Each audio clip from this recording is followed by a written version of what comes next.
உங்களுக்கு இந்த வீடியோ பிடிச்சிருந்ததுன்னா லைக் பண்ணுங்க, ஷேர் பண்ணுங்க, சப்ஸ்கிரைப் பண்ணுங்க, மறக்காம பக்கத்துல பெல் டச் பண்ணுங்க. அனைவருக்கும் வணக்கம். மட்டனில் நம்ம குழம்பு வைப்போம், வறுவல் செய்வோம். இன்னைக்கு மட்டனில் கோலா உருண்டை செய்ய போகிறோம். அதுக்கு 300 கிராம் கறி எடுத்துக்கோங்க. மஞ்சத்தூள் உப்பு போட்டு நல்லா வாஷ் பண்ணிக்கோங்க. அதுக்கப்புறமா அதை குக்கரில் வச்சு 4 விசில் வச்சு நல்லா வேக வச்சுக்கோங்க. நீங்கள் மட்டன் கோலா உருண்டை செய்யணுன்னா கொத்துக்கறி கூட வாங்கிக்கலாம். நான் மட்டனாக வாங்கியிருக்கேன். இனிமேட்டு இது எப்படி செய்யறதுன்னு பார்க்கலாம். மட்டன் கோலா உருண்டைக்கு கறியை நல்லா வேக வச்சுட்டோம்.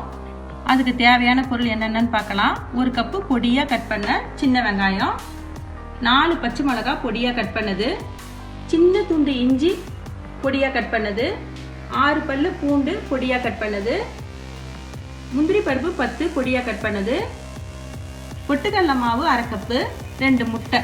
இனிமேட்டு இது எப்படி செய்யறதுன்னு பார்க்கலாம். வேக வச்ச மட்டனை ஒரு மிக்ஸி ஜாரில் மாற்றி அரைச்சிக்குவோம். இதை கறியை இது போல் அரைச்சி வச்சுக்குங்க. அடுப்பில் ஒரு கடாய் வச்சுக்கோங்க. அதில் 2 ஸ்பூன் எண்ணெய் போட்டுக்குவோம். 1 ஸ்பூன் சீரகம். இந்த சீரகம் பொரியட்டும்.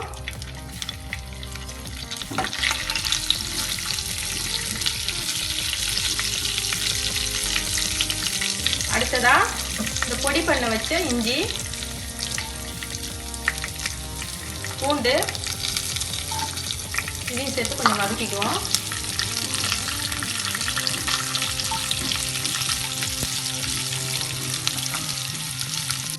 அடுத்ததா பச்சை மிளகாய், வெங்காயம் இதையும் சேர்த்து நல்லா வதக்கிக்கலாம்.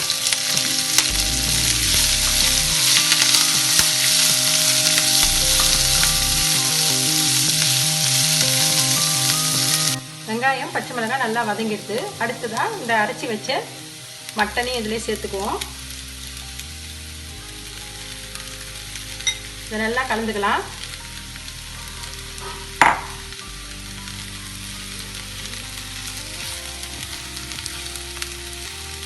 கொஞ்சமா மஞ்சத்தூள்,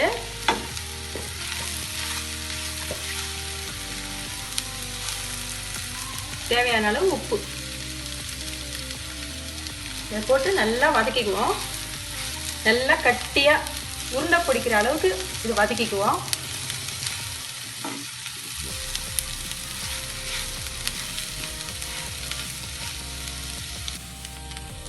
கலவை திக்காயிடுச்சு. இதோட நம்ம இதை ஆஃப் பண்ணிக்குவோம். மட்டன் கலவை ஆறிடுச்சு. இது கூட நம்ம 2 ஸ்பூன் பொட்டுக்கடலை மாவு சேர்த்துக்குவோம். எவ்வளோ தேவைப்படுதோ அந்த அளவுக்கு கொஞ்சம் சேர்த்துக்கலாம். இதை நல்லா கலந்துக்குவோம்.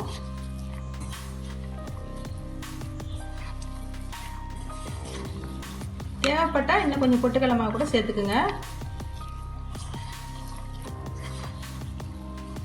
கொஞ்சமா கொத்தமல்லி சேர்த்துக்குவோம்.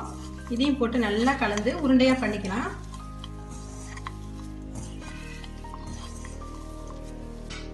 எலுமிச்சம்பழம் ஜூஸ் 1/2 எலுமிச்சம்பழம் இதையும் இதுல சேர்த்துக்குவோம்.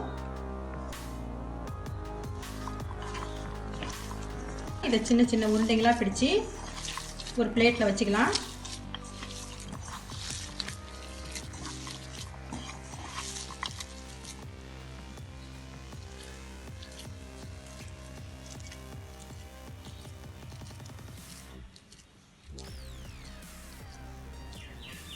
இந்த மாதிரி சின்ன சின்ன உருண்டைகளா பிடிச்சி ஒரு பிளேட்ல வச்சுக்கோங்க.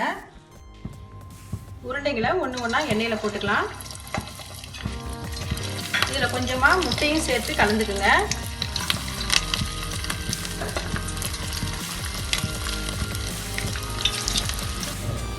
பாருங்க, ஒரு பக்கம் வெந்ததுக்கு நம்ம திருப்பி போட்டிருக்கிறோம். இன்னும் கொஞ்சம் நேரம் வெந்தவொடனே இதை எடுத்துடலாம். டேஸ்டியான மட்டன் கோலா உருண்டை ரெடி ஆயிடுச்சு. நீங்களும் இது போல ட்ரை பண்ணி பாருங்க. மீண்டும் சுவையான, சுலபமான, ஆரோக்கியமான சமையலோட உங்களை நான் சந்திக்கிறேன். நன்றி, வணக்கம்.